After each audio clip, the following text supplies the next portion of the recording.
Hello welcome back to Sherry's time. ഇന്നത്തേത് ഒരു western കറിയാണ് കേട്ടോ, ചിക്കൻ ടെറിയാക്കി. ഇതിൻ്റെ ടേസ്റ്റ് ഞാൻ പറഞ്ഞറിയിക്കുന്നതിലും നല്ലത് നിങ്ങൾ തന്നെ ഒന്ന് ട്രൈ ചെയ്ത് നോക്കുന്നതാണ് കേട്ടോ. ഒരു തവണ ഉണ്ടാക്കിയാൽ നിങ്ങൾ വീണ്ടും ഉണ്ടാക്കുന്നുള്ള കാര്യത്തിൽ യാതൊരു സംശയം വേണ്ട, അത്രയ്ക്ക് ഞാൻ ഗ്യാരണ്ടി തരാം കേട്ടോ. ഇത് പൊറോട്ട, ചപ്പാത്തി, പത്തിരി ഇതിൻ്റെയൊക്കെ കൂടെ നല്ല കോമ്പിനേഷനാണ്. അപ്പോൾ ഞാനിതാ കുറച്ച് എല്ലില്ലാത്ത ചെറിയ പീസ് ചിക്കൻ എടുത്തിട്ടുണ്ട്. അതിലേക്ക് 1.5 ടേബിൾ സ്പൂൺ കോൺഫ്ലവർ മാത്രം ആഡ് ചെയ്തിട്ട് ഒന്ന് മിക്സാക്കി കൊടുക്കുന്നുണ്ട് കേട്ടോ. ഇനി ഇതവിടെ വെക്കട്ടെ. നമുക്ക് ഇതിന് വേണ്ടിയിട്ട് കുറച്ച് മസാല ഉണ്ടാക്കാം. ഇതാ ഒരു table spoon soya sauce, 1 teaspoon honey, പിന്നെ ഇതാ 1 ടീസ്പൂൺ ഷുഗർ.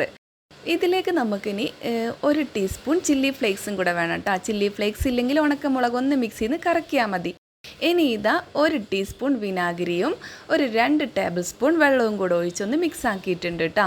ഞാനിത് വോയിസ് കൊടുക്കുമ്പോൾ പുറത്ത് നല്ല മഴയായതുകൊണ്ട് അതിൻ്റെ സൗണ്ടും കൂടെ കേൾക്കുന്നുണ്ട് കേട്ടോ.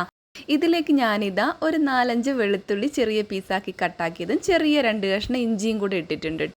ഇനി ഇതാ നമുക്കൊരു ചൂടായ പാനിലേക്ക് കുറച്ച് സൺഫ്ലവർ ഓയിൽ ഒഴിച്ചിട്ട് ഇതിലേക്ക് നമ്മൾ നേരത്തെ കോൺഫ്ലവർ മിക്സാക്കിയ ചിക്കൻ പീസ് ഒന്ന് ഇട്ടിട്ട് ഫ്രൈ ആക്കി എടുക്കാം കേട്ടോ.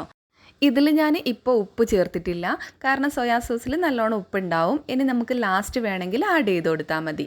ഇനി ഇതൊന്ന് ഫ്രൈ ആയി വന്ന സമയത്ത് നമുക്ക് ഈ മസാല മിക്സ് ഉണ്ടല്ലോ അതിട്ട് കൊടുത്ത് കുറച്ച് ഉപ്പും കൂടെ ലാസ്റ്റ് ആഡ് ചെയ്തിട്ട് ഒന്ന് മിക്സ് ആക്കിയതിൻ്റെ ശേഷം അടച്ച് വെച്ചിട്ട് ഒരു 5 മിനിറ്റ് ഒന്ന് മീഡിയം ഫ്ലെയിമിൽ വെച്ചാൽ നമ്മുടെ തിക്ക് ഗ്രേവി ചിക്കൻ തെറിയാക്കി ഇവിടെ റെഡി ആയിട്ടുണ്ട്.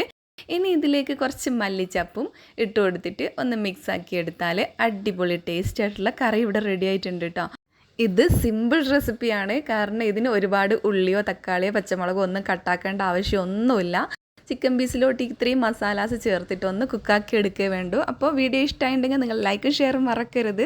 സബ്സ്ക്രൈബ് ചെയ്യാതെ കാണുന്നവരുണ്ടെങ്കിൽ ഒന്ന് ഷെറീസ് ടൈം സബ്സ്ക്രൈബ് ചെയ്ത് ബെല്ലൈക്കണും കൂടെ എനേബിൾ ചെയ്ത് വെക്കുക. അപ്പോൾ അടുത്ത നല്ലൊരു റെസിപ്പി ആയിട്ട് വരുന്നവരേക്കും ബൈ, ടേക്ക് കെയർ.